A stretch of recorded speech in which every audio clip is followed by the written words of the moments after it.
Hey man, we gotta do a radio version of this song. Let it ride. I think I got something for it. The influence of Eazy-E, if you love hip hop and know hip hop, you should know your homework and you should know exactly who he is and what he did for the game. He was the only black hip hop artist or gangster rapper that was invited to the White House, you know what I'm saying, for $6,000, whatever it was, plate dinner, you know what I mean? And without Eazy-E, you wouldn't have your Snoop Dogs, your Eminems, you know what I'm saying, your Dr. Dre's, you know, your Bone Thugs and Harmonies, you know what I'm saying, and the list goes on because they actually paved the way.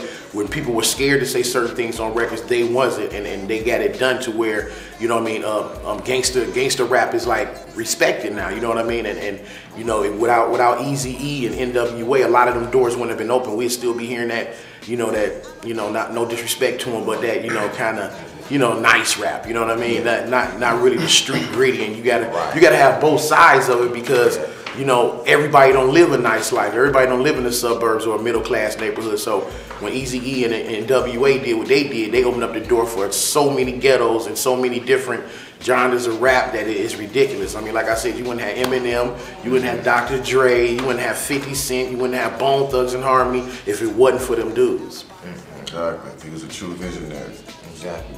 Kind of like put the whole new twist of freedom of speech. He opened that door to that freedom of expression on a whole nother plateau with respects to gangster rap and everything, and that root, the way that tree branched off. Look what we got. That whole genre which this man wouldn't be here. It wouldn't be here. No, go ahead. No, I was just gonna say he's basically responsible for the whole West Coast rap scene. Period.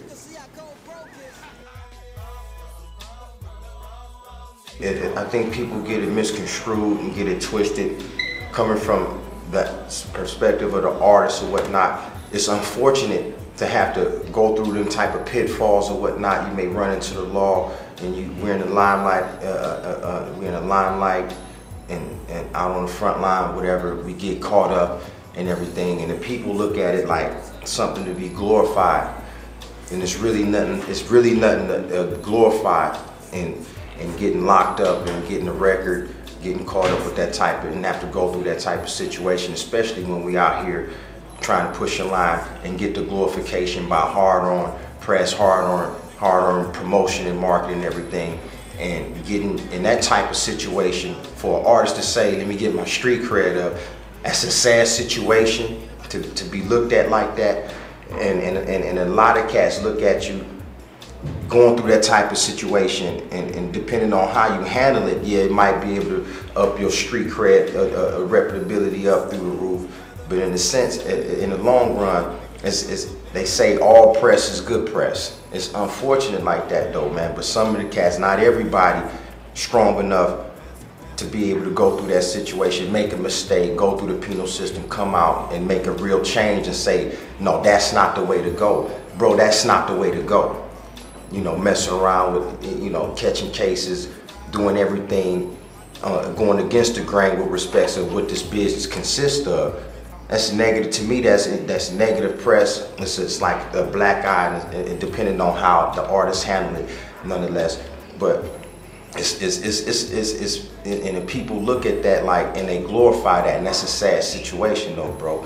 And depending on to me, depends on how you handle it as an individual. It's nothing that I like that I glorify, bro. Went through that. It was hell, and I would never wish that on nobody, not even my worst enemy.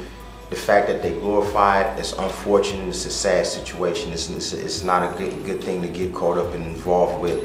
But a lot of these cats thinking they can up their street rep. It's other ways you can up your street rep other than having to deal with the penal system like that. It's not the business, it's not the way to go. It's bull. That's not the life to get caught up in. And there's other ways to get your street reputability up, like dealing with the people in the streets, being out there, interacting in a real way, in a real life, getting out there, really getting involved with the streets, understanding, keeping your ear to the streets, what they're saying, and getting involved out there in that way.